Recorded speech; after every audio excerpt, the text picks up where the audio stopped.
guys, this is Nelmark Gado. Welcome back to my channel. In today's video, let's talk about rational functions. Now, what is rational functions? A rational function is any function which can be written as the ratio of two polynomial functions.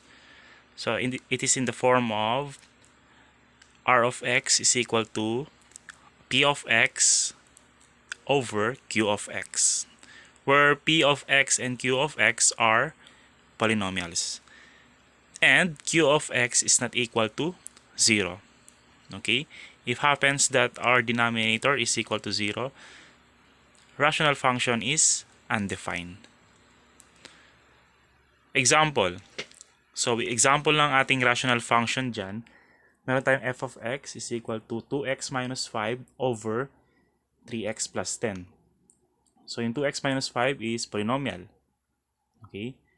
Then, yung 3x plus 10 is also polynomial. And another example of polynomial, we have f of x is equal to x squared minus 3x plus 6 over x minus 2.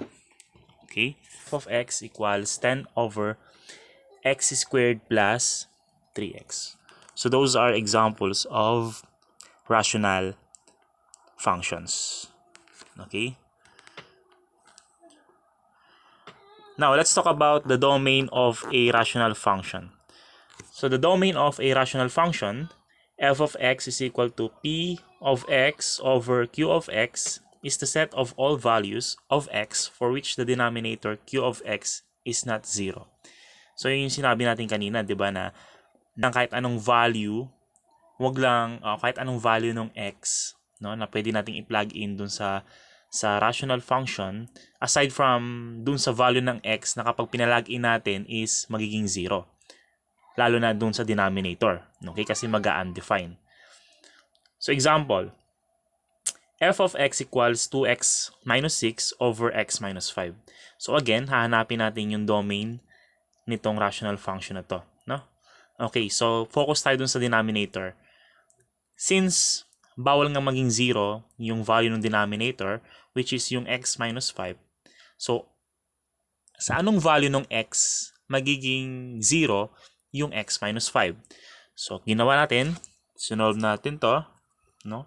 Okay, again, yung denominator natin dyan is yung x minus 5, okay? So, this one, ito yung denominator natin, x minus 5. So, ang gagawin natin is, i-equate muna natin sa 0 yung x minus 5, okay? So, x minus 5 is equal to 0. And then, solve for x. Okay, so solve for x para malaman natin kung saang value ng x magiging 0 yung denominator. So, we found out that x is equal to 5. Okay? So, yung domain natin, okay, yung domain natin is, alam naman natin yung domain is a set of all x values.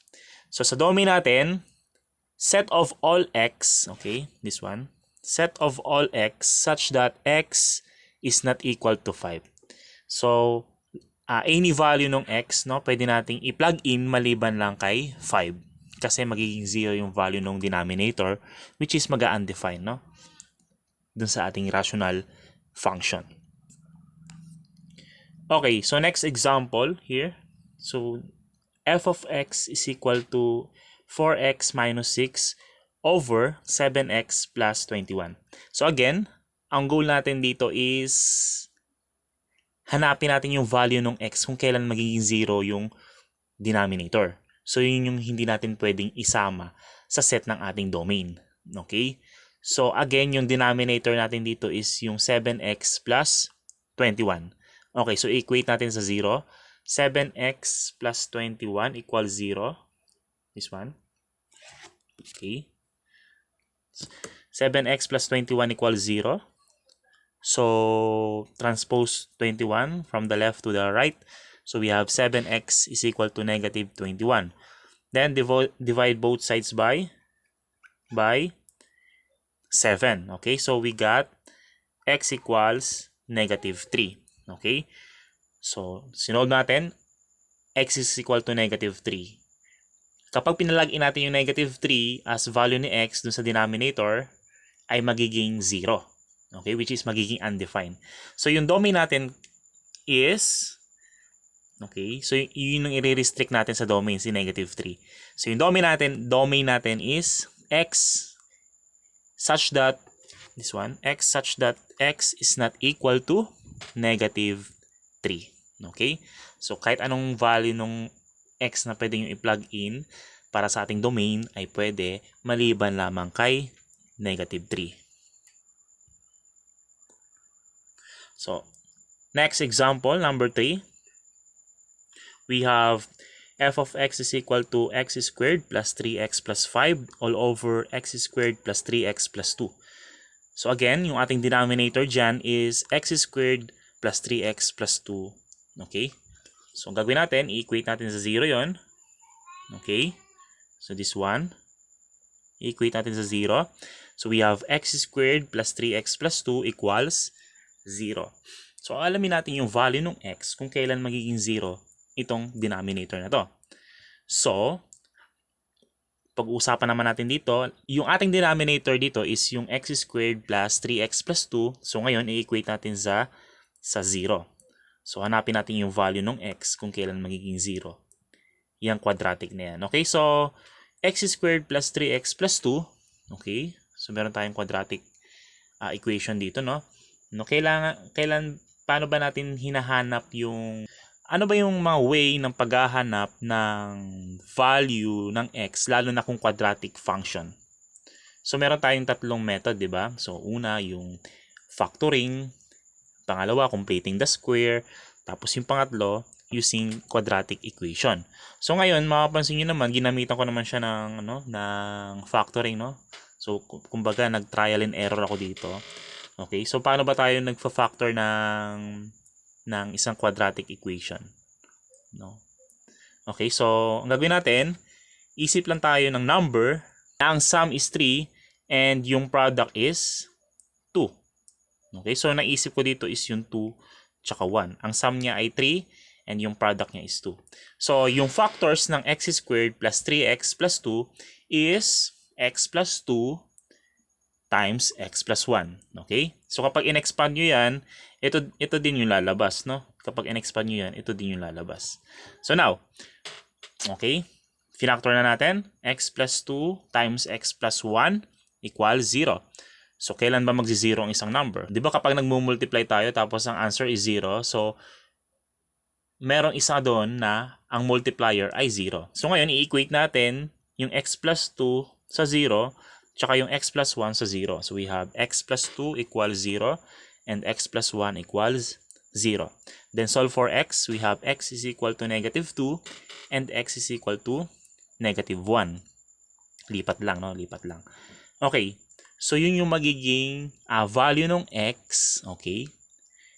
Which is yung negative 2 at negative 1 na kapag pinalagin natin dun sa denominator, ang magiging sagot is 0. So yun ang hindi natin pwedeng isama sa ating set of x values or yung domain. Okay? So, yung domain natin is equal to x such that x is not equal to negative 2 and negative 1. Okay, so this one, ito yung kung naalala nyo, no? Kung nahihirapan kayo mag-factor or completing the square, kung sanay naman kayo magkabisado ng quadratic formula, so ito yung ating quadratic formula. Okay? So for ax squared plus bx plus c is equal to 0, where a is not equal to 0. So ito yung formula.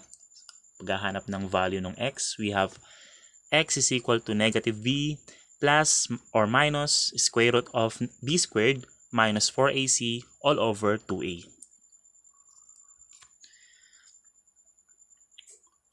Okay, so another example. Domain pa rin tayo. Okay, so number 4, f of x is equal to 10x minus 3 all over x squared plus 3x minus 10. Again, yung denominator natin dyan is yung x squared plus 3x minus 10 equal. Okay, so isa-set natin yun, equal to 0. And then hahanapin natin yung factors. So again, factoring, no? Trial and error. So, ano ba yung factors ng x squared plus 3x minus 10? Okay. So, maghahanap lang kayo ng dalawang number na ang sum is 3 and yung product is negative 10. Okay. So, meron tayong 5 and negative 2. Tama? Ang sum is 3 and ang product is negative 10. So, yung factors natin dyan is we have x plus 5, okay, times x minus 2 equals 0. Okay, so yung factors na yun, equate natin sa 0. So, we have x plus 5 equals 0 and x minus 2 equals 0. Okay, so this one. Then solve for x. Okay, transpose positive 5. So, it will become x equals negative 5. And on the right side, we have, okay, so solve for x. We have x equals 2. Okay, so yung negative 5 to, kapag sinubstitute natin yon is magiging 0 yung denominator natin. Okay, magiging 0 tong denominator natin. So, i-restrict natin sila or hindi natin sila i-allow na isama sa ating domain. Okay, or set of x values. So, magiging sagot is domain, okay, x such that, okay, ang basa po dito is such that, no? X such that x is not equal to negative 5 and 2. Okay, now, so let's talk about asymptote. Now, what is asymptote? An asymptote is a line that a curve approaches as it heads towards infinity. Okay, so meron tayong, ito yung makikita nyo sa graph natin. No? Ito yung asymptote. Yan. Then, yung curve natin. Yan. Mapapansin nyo, getting closer and closer lang yung curve natin dun sa asymptote, no? Okay? Pero hindi sila magi-intersect. Okay? So we have 3 types of asymptotes. So we have horizontal asymptote, vertical asymptote, and oblique asymptote. Okay? So yung direction ng ating asymptote can also be negative. So, yan, papunta sa negative infinity. Okay, this one. So now, let's talk about vertical asymptotes. It is a vertical asymptote when, okay, as x approaches some constant value c from the left or right, then the curve goes towards infinity or negative infinity. So, mapapansin nyo doon sa graph natin, no? When we say vertical naman, obvious naman na vertical. Okay? Patayo, no? Okay? So, ito yung ating vertical asymptote. Okay? Kumbaga, hindi siya pwedeng tamaan ng curve sa part na yon, okay? At C, hindi siya pwedeng tamaan sa value ng C kasi mag-a-undefine yan, no? So, yung curve na yon, okay? Itong curve na to is getting closer and closer lang siya dun sa asymptote pero hindi po siya mag-i-intersect. Okay? Itong curve na to, hindi po sila mag-i-intersect nung asymptote, no? Magdidikit lang sila pero hindi sila mag-i-intersect. Okay? So next is horizontal asymptotes. Ayan. So kabaliktaran naman siya ng vertical, no? Kung kanina nakatayo, ngayon naman nakahiga. Okay?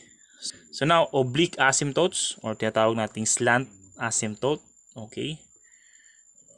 It is an oblique asymptote when, alright, so yan. Kumbaga, equation na siya ng line, no? Kung kanina horizontal, walang slope, ngayon mapapansin nyo may slope na siya, no? Kumbaga, equation na ng line yung hinahanap natin dito. Okay? So that is oblique asymptotes. Okay, now, how to find vertical and horizontal asymptotes. So, unahin ko muna yung vertical asymptotes, no? Okay? So, kung kanina, 'di ba, sa pinag-usapan natin sa domain kanina, ano ba yung mga domain? Okay, ano ba yung hinahanap natin dun na value ng x? 'Di ba yun yung mga value ng x na hindi pwede nating i-substitute dun sa rational function kasi magiging 0 yung denominator, which is mag-a-undefine naman, 'di ba? So ngayon dito, kung ano yung mga ni-restrict natin doon sa domain, ay sila naman yung magiging vertical asymptote nga natin, 'di ba? Sila yung hindi pwedeng tamaan kasi nga hindi sila part ng ating domain, okay? So, ang gagawin nyo, kunin nyo yung denominator, okay? So, we have, okay, so yung function natin dito is f of x equals x minus 3 over x plus 5, okay? So, same lang yung process na gagawin natin dun sa pagkuha ng domain, no? So, equate nyo again yung denominator sa 0, okay? So, yung denominator natin dito is yung x plus 5, okay? So, yung denominator natin dyan is yung x plus 5, okay? Equate natin sa 0, okay? So, we have x plus 5 equals 0. Then, solve for x, okay? So, x equals negative 5. So, yun na yung ating vertical asymptote, okay? Kung sa domain hindi siya pwede, siya yung ating magiging vertical asymptote. So, ito yung example nung kanina, no? Nung ating function, x minus 3 over x plus 5. So, ito yung graph niya, no? So, mapapansin nyo, ang ating vertical asymptote ay nasa, okay, x equals negative 5. Okay, this one. Okay, yan. So, siya yung asymptote, no? Yung curve dyan ay getting closer and closer lang dun sa vertical asymptote natin. Okay? So, example number 2, f of x is equal to x squared plus 6x minus 5 over 3x plus 12. So, again, equate natin yung denominator. So, ang denominator natin dyan is yung 3x plus 12. Equate natin sa 0. Okay? So, we have 3x plus 12 equals 0. And then, transpose natin yung 12 dun sa kanan. We have 3x equals negative 12. Then, solve for x. So, divide both sides by 3. We have, okay, x equals negative 4. So, yun yung ating vertical asymptote. Okay? So, don't forget to put the variable x, okay? X equals negative 4. Okay? So, ito po yung graph ng ating function kanina, no? Na x squared plus 6x minus 5 over 3x plus 12. So, yung ating vertical asymptote ay nasa, negative 4. Ayan, nakatayo. X equals negative 4. Okay? So, ayan po yung ating vertical asymptote. Alright. Another example. Okay? Vertical asymptote pa rin tayo. F of x equals x plus 5 over x squared plus 1. So, equate again natin yung denominator, which is yung x squared plus 1 sa 0. Ito, equate natin sa 0. So, with this one, x squared plus 1 equals 0. Then, transpose positive 1 to right. We have x squared equals negative 1. Okay? Then, to find x, get the square root both sides. So, we have x equals square root of negative 1. And then, wala naman tayong negative na radicand, no? Hindi pwedeng negative na radicand. Ito, kasi magiging imaginary numbers po siya. Okay? So, kapag ganon, yun yung ating tinatawag nating no vertical asymptote. Okay? Wala po tayong vertical asymptote dito sa rational function na ito. Okay? So, papakita natin yung graph. So, this one. Ito po yung graph niya. Okay? Mapapansin nyo, no vertical asymptote. Okay? Okay, next. Number 4. F of x equals 3x minus 6 over x squared plus 5x plus 6. So, again, mapapansin nyo yung ating denominator diyan ay quadratic, no? So, we have x squared plus 5x plus 6. Equate natin sa 0. So, that is equal to 0. Okay. Then, hanapin naman natin yung factors, no, ng x squared plus 5x plus 6 para ma-solve natin yung value ng x. Okay. So, again, kapag naghahanap tayo ng factors, okay, ng isang quadratic. Okay? So, ang gagawin nyo lang, isip lang kayo ng dalawang numbers na ang sum is 5 and yung product is 6. So, naisip ko is 2 and 3, which is true. Okay? So, yung factors niya is x plus 2 times x plus 3. Okay? This one.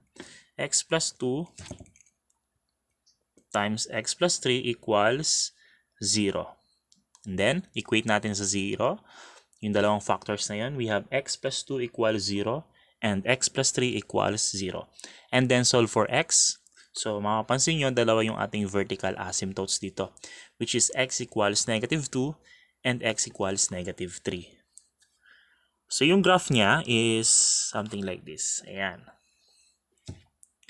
Okay, so nandito yung negative 3 natin.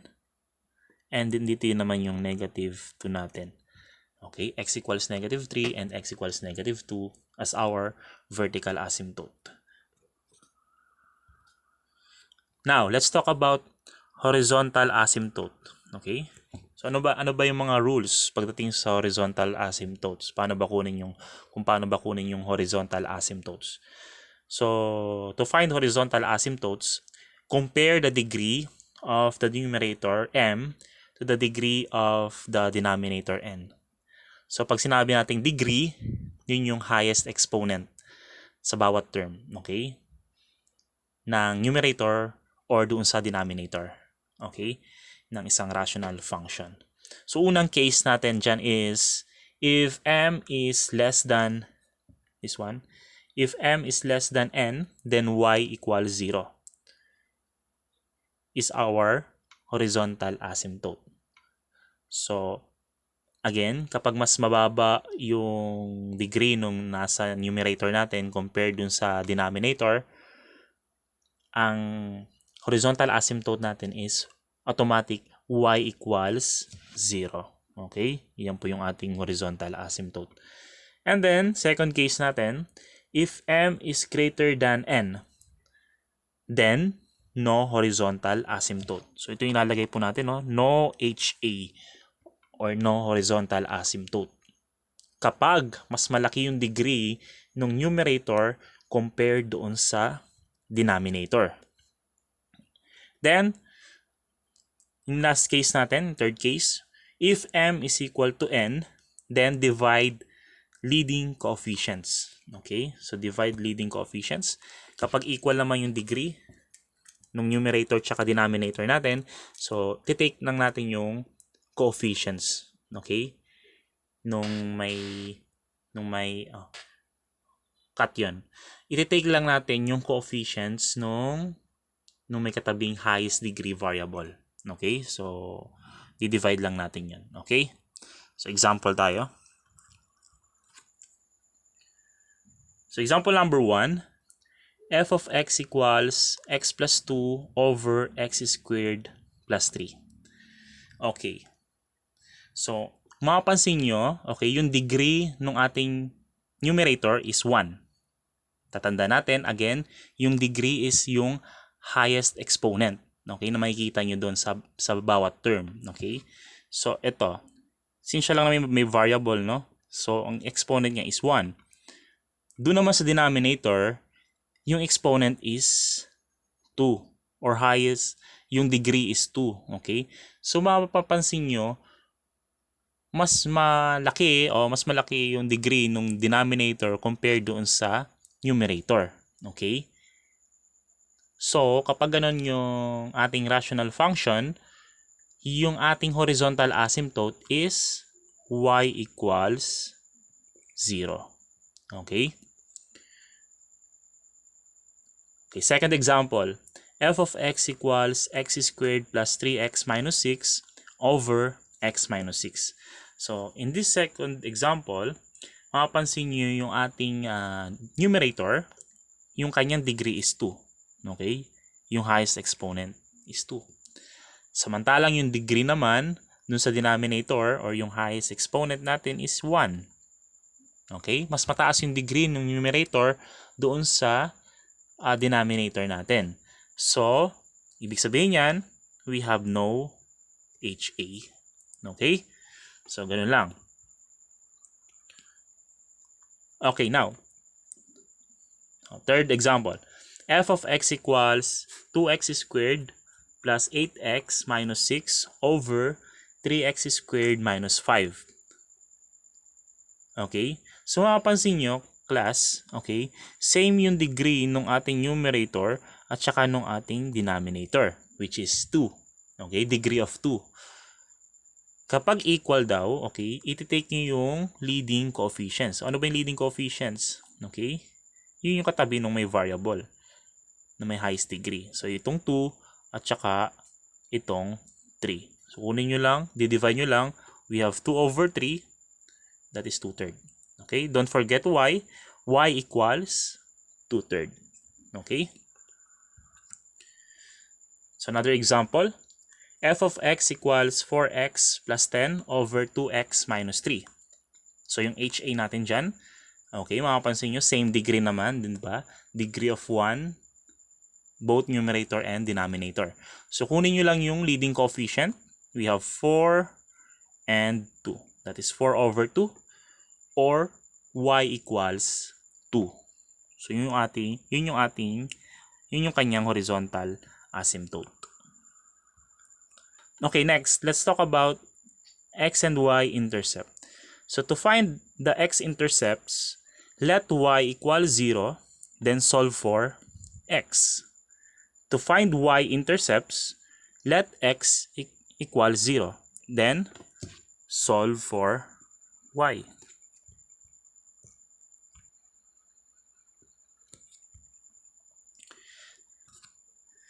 Example, okay, f of x equals 4x minus 8 over x squared plus 2. So, hahanapin natin dito yung x and y intercept nitong rational function na ito. Okay? So, change natin yung f of x into y. So, we have y equals 4x minus 8 over x squared plus 2. And then, yung ating x-intercept, sabi nga, di ba kapag hinahanap yung x-intercept, let y equal 0. Then solve for x. Okay? So, yung y natin dyan is ginawa nating 0. This one. Okay? Is equal to 4x minus 8 over x squared plus 2. Then solve for x. So, cross-multiply natin, no? X squared plus 2 times 0 is 0. So, ito po siya. Ito na po siya, no? So, 0 equals 4x minus 8. And then, lipat yung negative 8 dito sa kabila. So, we have 8 equals 4x. Then, divide both sides by 4. So, we have 4x over 4 is x. 8 divided by 4 is 2. So, yung x-intercept natin ay nasa x equals 2. Okay? So, yung coordinate ng ating x-intercept ay nasa 2, 0. Okay? Since yung y natin is nilet natin kanina na 0. Okay? So, yan. How about y-intercept? So, again, same function. 4x minus 8 over x squared plus 2. So, kapag y-intercept naman yung hinahanap, let x equals 0. Okay? So, replace natin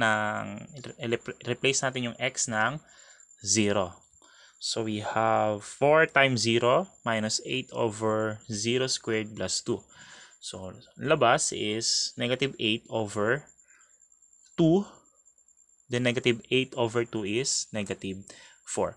So, yung y-intercept natin ay nasa y equals negative 4. Okay? So, yung coordinate niya is what?